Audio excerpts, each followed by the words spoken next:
Hey everybody, welcome to another episode of Connecting Through Technology podcast powered by Intellacall. I'm your host, Jonathan Kaur, and today I have the privilege of speaking to Alex Borishkevich, who is the regional sales manager at Quikrete. Welcome to the show, Alex. Thank you so much for having me on. Awesome. Well, let's kick this off right away. Would you mind just telling us a little bit about yourself and what you're currently doing at Quikrete? Sure. I've been in sales for about 16 years, and at Quikrete, I came on as a regional sales manager to manage a few states and do the sales on the construction end of things. Okay, cool. And so obviously you just mentioned that you've been in sales for 16 years. Why sales? Why 16 years ago did you decide and have remain within the sales aspect of business for 16 years? You know, it's funny. I had no intention of going into sales. I'll tell you what, but I started. I was working at Starbucks, and this gal kept coming in and offering me a sales job, and I thought it was a pyramid scheme. I mean, I swear, I thought she was trying to have me do Amway with her or whatever. Not to offend any of our Amway people, but I really thought she wanted me to hop on a pyramid scheme, and she kept coming in for about 4 months. And finally I said, yes, just due to your persistence, I'll sit down with you. Let's chat, and I thought I'll give her an hour and a half of my life that I'll never get back. What ended up happening is she actually offered me a real sales job. And I came on and I started working as a sales rep at 18 and a half. And I had the whole state of Washington as a rep. And then I discovered freedom and reward, and then I couldn't leave sales. I mean, I really did not think I'd go into sales as a career choice. And then I went into sales. Is there anything else, like any other reasons why you think you've stayed in it, outside of the freedom? Is there anything else, or do you think those are the main reasons why you've stayed in sales for 16 years now? Freedom and reward. I mean, you really earn what you're worth in sales. I believe. I think you can earn whatever you want to earn in sales. If you're good at closing, I mean, you're gonna make money if you're with the right company. So there's a certain amount of adrenaline, I think, that comes with that, and you kind of turn into an adrenaline junkie, if you're in sales. So maybe that's another reason. Do you recommend everybody at least have one sales job in their career or not? Yeah, I think everybody should at least try sales. I think what happens in sales is you'll either become a salesperson or you'll appreciate the people in your organization that are doing sales. Because as cute as it sounds, there's a lot of work that goes into it. So before you start experiencing any kind of freedom in sales, you have to have a little success. So that's 12-hour days, 16-hour days. I mean, to this day, I still have 16-hour days sometimes where I'm driving out to, Pasco, Washington, because somebody asked me for a sample and they need it today. And there it is. I'm gone at 5 a.m. and I'll be back at 8 p.m. And, so you have to be willing to give a little bit, but I think if you've done sales at least once in your life, you'll appreciate what goes on. Yeah. Yeah, that's super insightful. So now to kind of segue into what's, kind of the elephant in the room, with this pandemic that we're all going through. My next question is, how's your business doing during this pandemic, and how has it changed the way you do business during the pandemic as well? Yeah, absolutely. I think that's a great question. I think business has evolved. I think any salesperson can attest to that. There's business at Quikrete has been great. So we've done great as far as business goes. I think we're up, probably 18 to 20%, maybe 25% as a company. I mean, we're up. So it's been a great year for us because, everybody's at home and everybody has DIY projects, and everybody's heading to Lowe's and Home Depot to pick up some bags of cement to finish that patio. So they promised their wife 5-6 years ago that they were going to do a patio. Now they have no excuse. You know what I mean? So business has been good, but business has evolved. So, I used to bring people lunches and do lunch and learns and product knowledge meetings in person all the time. I mean, it's a really easy way to to get in and see people, just bring them some donuts and just say, hey, I'm here to say hi, drop off a card. Nowadays, it's all order pizza, or I'll order a dash, or I'll order something and I'll send it to my customer. And all I'll get is a bunch of text messages and calls that says, hey, Alex, thanks so much for the lunch. Or I'll send them something, and then we can set up a product knowledge meeting via Skype or Zoom, where I'll show them products right here and on the screen while they're eating a lunch that I provided for them. And really, it's the same thing, but evolving and doing a little bit more than some other salespeople do. And I think that's what really makes you stand out. And obviously, you're mentioning different ideas and ways you connect with customers, which leads into the next question. What types of customers does Quikrete look to work with, and who's your target audience? Who's an ideal buyer for Quikrete? We work with industry specific dealers. So industry specific dealers, people like Evergreen, building products, Western materials, and lots of others, Smoky Point Masonry. But there's a lot of dealers that we work with, but we also work with large mason contractors that are building the public schools and things like that around the state. So for us, quite frankly, most of these people are okay with you coming by the office. But there are some where you stop by, and I mean, I've been I've been kicked out of some of my really good accounts.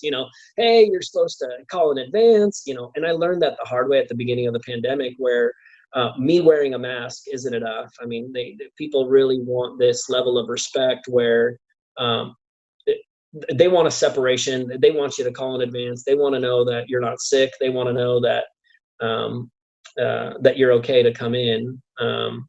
Where we at our company, we actually test every single day. So we have to do a test every single day to say that we're healthy. We check our temperature, the whole thing. So, but our target audience is going to be contractors and vendors, things like that.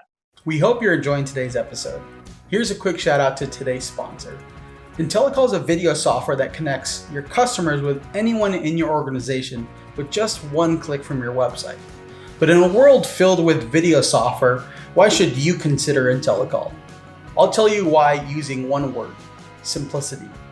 Intellacall allows you to connect via video without downloading any software, sending any meeting IDs, or passwords. On top of that, Intellacall integrates directly onto your website, so if any customers or prospects want to get in contact with you directly, they can do just that. For more information on Intellacall or to schedule a demo, please visit us at www.intellacall.com. And now, back to today's episode. Let's look at, obviously, during this pandemic, but pre-pandemic, what was your process as far as finding, prospective buyers or, leads, for lack of better words, for your business? What did that look like before the pandemic, and what is that process looking like now? That process hasn't really changed. So before the pandemic, I would go onto my competitor websites and I would look at all their customer base.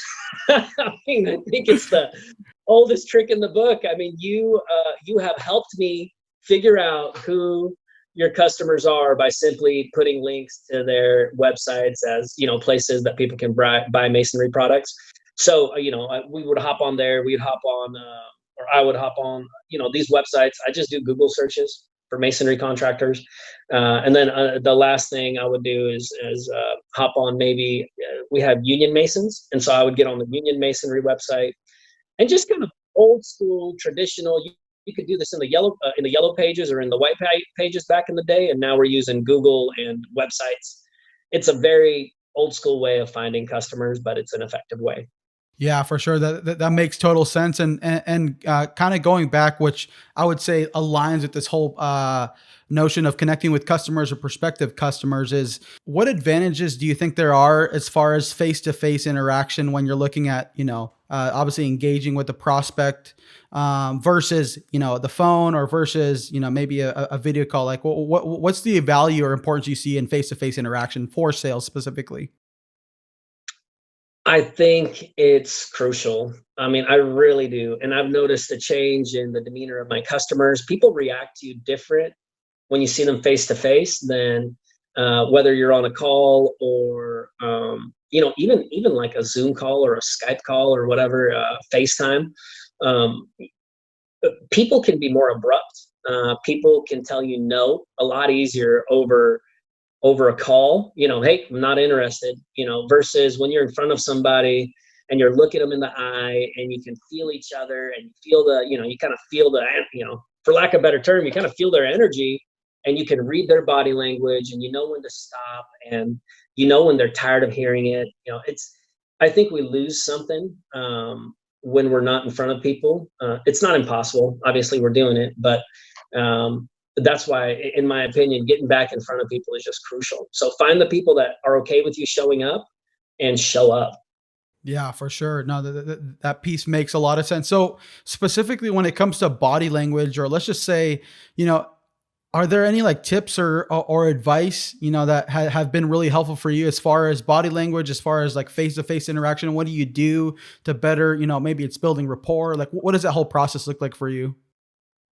I think the biggest thing for salespeople is that they need to know when to stop.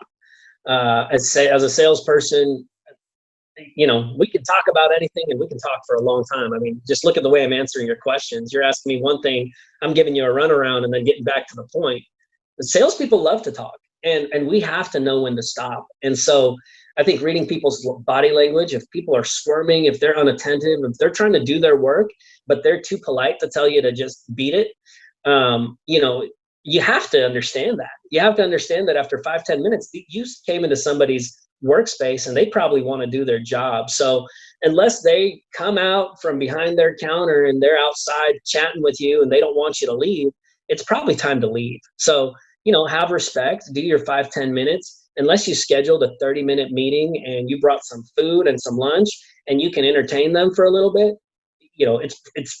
they probably don't want you around. So if you're going to be a salesperson, read people's body language, read when people are uncomfortable, read when people need to do their job, and read when it's time for you to go. I think that's the most important thing. It's easy for us to stay. We are so good at staying, sitting down, plopping in a chair, saying, hey, how's it going? Tell me about your day and about your kids. Well, you know what? Maybe they don't want to right now. And maybe they're having a bad day and they just want you out. So know when it's time to go. Did you ever take any classes or like read any books on stuff like whether it's psychology or body language or really sales that would be beneficial to know? Sure. Yeah. So, how to win friends and influence people, I think is one of the best business books I've ever read in my life. I reread it, I hand it out, I give it away to people. I know it's helped a lot of my friends, but that's still one of my favorite when it comes to kind of human psychology. Everybody wants to be right. I think another great book for sales is Never Split the Difference. You know, people will debate on that one. Never Split the Difference is a little bit more about really closing the deal every time and kind of winning prospects every time.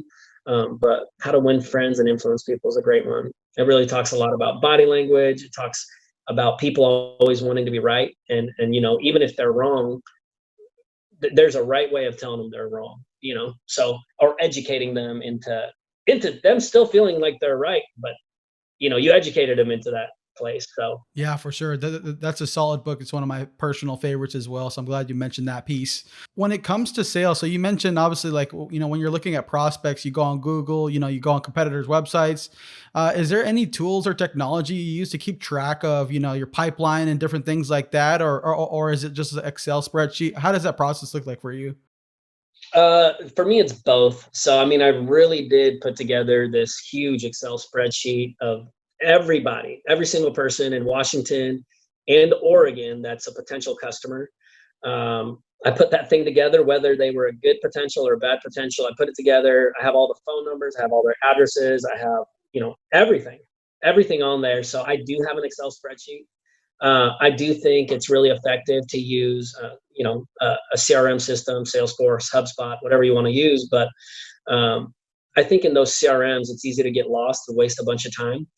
I've found that you can spend 2 hours a day on your CRM, and honestly, you'll waste more time than you benefit from it. So I think you got to find a balance. For me, working off a spreadsheet, something that's not constantly binging me and interacting with me and telling me that I need to follow up, is sometimes better than working with a CRM system. So currently I'm on a spreadsheet process, but working on CRM, some kind of a follow up for yourself, however you feel comfortable, is really beneficial. Yeah, absolutely. If people are interested in learning more about what you do or really just connecting you, what are some of the platforms or ways that they can do that?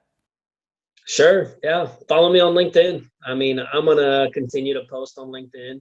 I decided to start doing a daily posts and giving a little nuggets of wisdom, minute and a half tops, um, uh, in that field of sales and kind of business development. So follow me on LinkedIn, Alex Borishkevich. You got that, and then you're welcome to find me on Instagram as well. So same same handle.